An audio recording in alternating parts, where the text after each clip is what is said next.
समझ में नहीं आती है तो उसे वो दैवीय चमत्कार का नाम देते हैं। यहाँ पर लोग कह रहे हैं कि ये जो सारी चीजें हैं वो कुदरत के करिश्मे की वजह से हो रही हैं। आइए हमारे साथ मिलकर इस रहस्य की पड़ताल करते हैं हम।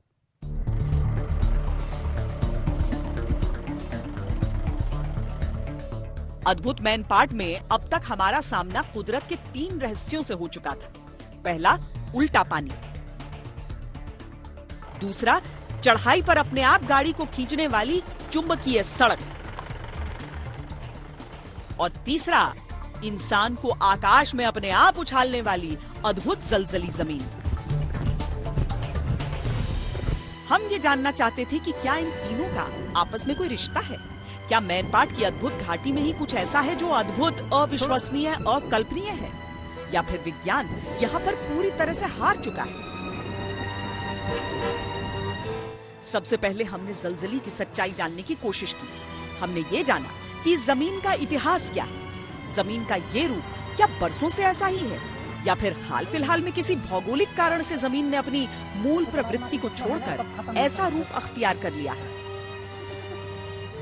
हम इस अद्भुत जमीन की पड़ताल इसलिए भी करना चाहते थे क्योंकि हमारे सामने अभी तक उल्टा पानी और गाड़ी को ऊपर खींचने वाली रहस्यमयी जमीन का रहस्य बरकरार था।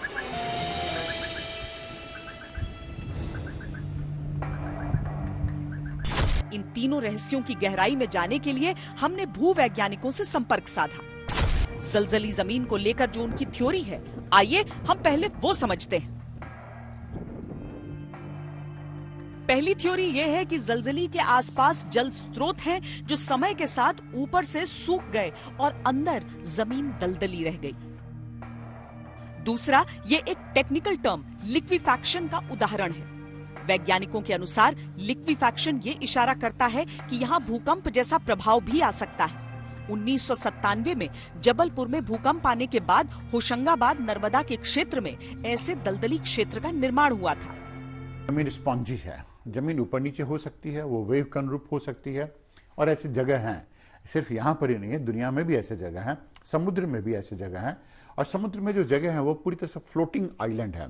तो जितने भी फ्लोटिंग आइलैंड है उसके ऊपर में भी ऐसी घटना होती है। ऐसा इसलिए होता है कि नीचे का जो भाग होता है वो दलदली होता है, उसमें कहीं ना कहीं पर किसी न किसी रूप में पानी सीप करके आ चुका है और वह आसानी से 20-25 मीटर के पूरे लैंड को वो सपोर्ट करने का काम करता है। तो वो लैंड आसानी से उसके अनुरूप ऊपर नीचे जा सकता है। मैनपाट की जमीन में पानी का स्तर जितना है उसे देखकर ये तर्क लाजमी है। तो क्या उल्टा पानी का रहस्य भी यहीं से सुलझता है? किसी भी समय कभी भी भूकंप आया होगा या किसी स्थान पर कोई दरार पड़ी होगी तो उसके आसपास की नदी का पानी है वो नीचे में सीप करके चला जाता है। अब अगर नीचे में पानी सीप करके चला गया और नीचे पानी को निकलने की फिर जगह बाद में नहीं मिली तो नीचे पानी रह जाता है, ऊपर की जमीन भी रह जाती है। ऊपर की जमीन पानी इतना नहीं होता कि जमीन गीली हो पाए, तो उसके ऊपर में जमीन लगभग ठहरी हुई दिखती है और वो पानी के ऊपर में लगभग तैरते हुए दिखती है। तो इसके लिए ऊपर में स्पॉन्जी हो जाता है, आसानी से ऊपर नीचे वो जा सकता है। उल्टा पानी के रहस्य को समझने के लिए हमने फिजिक्स के कुछ एक्सपेरिमेंट्स किए। हमने कांच के 2 ग्लास लिए, एक में पानी भर दिया, दूसरे को खाली रखा। पानी वाले ग्लास को हमने नीचे रखा और खाली ग्लास को थोड़ा ऊपर। अब टिश्यू पेपर से एक पतला रोल बनाया और उस रोल का एक सिरा पानी वाले ग्लास में डाल दिया, दूसरा सिरा खाली ग्लास में। अब आप गौर से देखें तो नीचे होने के बावजूद पानी वाले ग्लास से खाली ग्लास में पानी आना शुरू हो गया है। इसे फिजिक्स की भाषा में कैपिलरी एक्शन कहा जाता है। मुमकिन है उल्टा पानी के पीछे ये कारण हो।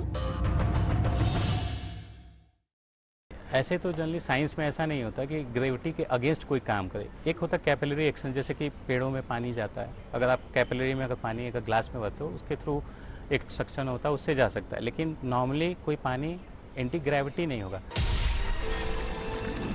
उल्टा पानी के इस रहस्य को हम आपको एक दूसरे एक्सपेरिमेंट से भी समझाते हैं। यहाँ सोर्स ऑफ वाटर यानी पानी का स्रोत ऊंचाई पर है, जहाँ से पानी प्रेशर के साथ गिर रहा है और इसी फोर्स के कारण पानी थोड़ी दूर तक उल्टी दिशा में जा रहा है।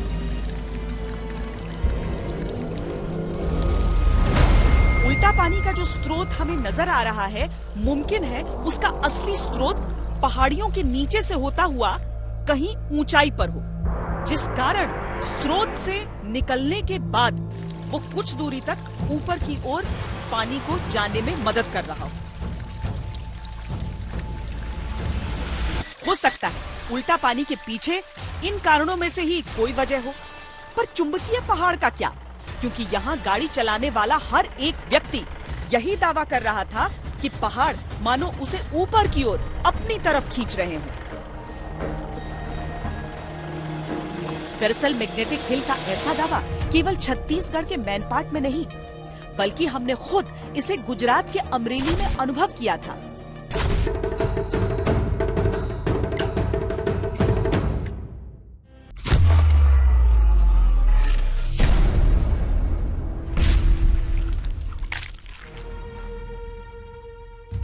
जम्मू कश्मीर के लेह में भी ऐसी ही एक सड़क है